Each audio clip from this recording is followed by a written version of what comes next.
Israel के बीच जो एक बार फिर से युद्ध की शुरुआत हुई थी उसको किसी तरह से ट्रंप ने संभाल लिया है।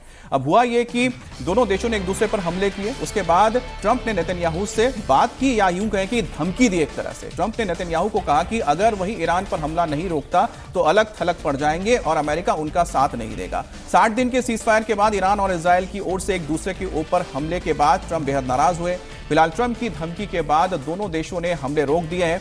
ईरान ने इजराइल को चेतावनी देते हुए कहा कि अगर इजराइल ने लेबनान पर हमला किया तो इस बार और भयानक हमला होगा। नेतन्याहू कह रहे हैं कि हिजबुल्लाह ने गुस्ताखी की तो फिर अटैक करेंगे, और ट्रंप कह रहे हैं कि अमेरिका और ईरान के बीच समझौता काफी हद तक हो चुका है, जून के आखिर तक सब कुछ तय हो जाएगा। लेकिन नेतन्याहू की एक बात पर अड़े हुए हैं, ईरान के पास न्यूक्लियर नहीं होना चाहिए।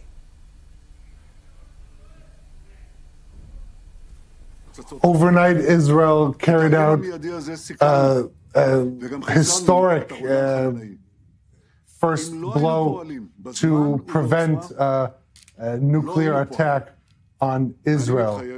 I reiterate my commitment. Iran will not have nuclear weapon. The same determination we acted also against. Ajit जी, इसमें एक महत्वपूर्ण बात जो ट्रंप ने कही है, उसने अपनी जो बातचीत हो रही थी नेतन्याहू को साफ कहा कि अगर आप तय करते हैं कि आपको ये जंग जारी रखनी या फिर हमला करना है तो फिर आप अपने आप को अलग पाएंगे, क्योंकि हम आपके साथ फिर नहीं रहेंगे, क्योंकि मेरी डील होने जा रही है, उसको आप बर्बाद मत करो। बिल्कुल, ये दोनों बातें बहुत इंपॉर्टेंट है जो आपने कही। एक तो कि अलग थलग पड़ जाओगे, और दूसरी हमारी डील होने जा रही है। उन्होंने जून के आखिर तक की सीमा भी दी। उन्होंने 2 हफ्ते बोला है, 2 हफ्ते में हो जाएगी। जून के आखिर तक अगर वो एक अस्थायी युद्ध विराम हो जाता है, अभी तो 2 अप्रैल से चल ही रहा है, और उन्होंने कहा है कि ये युद्ध विराम चलता रहेगा, कि स्थायी युद्ध विराम जिस पर दस्तखत करें दोनों देश। और वो जरूरी इसलिए है क्योंकि तभी होर्मुज में शांति बनेगी और तभी होर्मुज से जहाज निकलने शुरू होंगे। अभी देखिए, 24 भारतीय नागरिक जिस जहाज पर थे, तेल टैंकर पर हमला हो गया, उस पर आग लग गई और निकाला। भारतीय नौसेना वहां मौजूद थी तो निकाल लिया। तो अगर युद्ध विराम अस्थायी नहीं होगा और दस्तखत करके शांति नहीं बनेगी तो इस तरह की घटनाएं होती रहेंगी।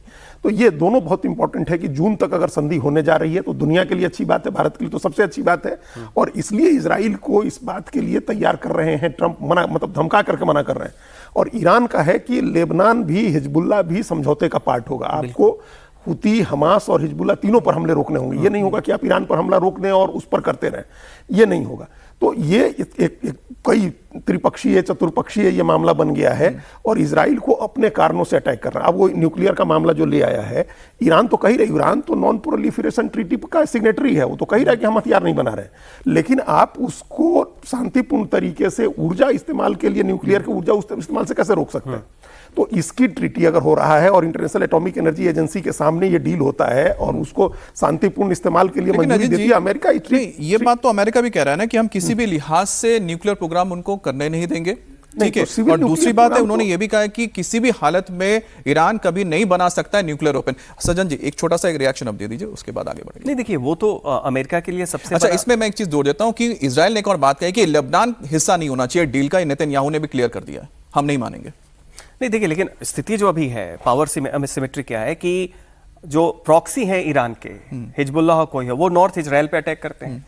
इजराइल रिटेलिएट करता है बेरूत से लेकर लेबनान पे और हिजबुल्लाह पे अटैक करता है।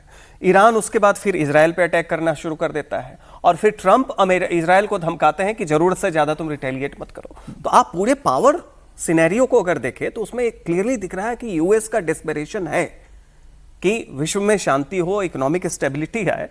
तो यूएस अभी कहीं ना कहीं जो इजराइल के साथ एक अलाई के तौर पे दिख रहा था, अब उसकी पूरी की पूरी मंशा है कि किसी तरीके से डील हो जाए। तो वैसे में थोड़ा सा लेवरेज ईरान को जरूर मिल रहा है। वो लेवरेज जहां पे मिल रहा है उसमें कोई ना कोई ऑनरेबल एग्जिट क्लॉज ये होगा कि जो एनरिच्ड यूरेनियम है उसका वेपनाइजेशन में प्रयोग ना हो।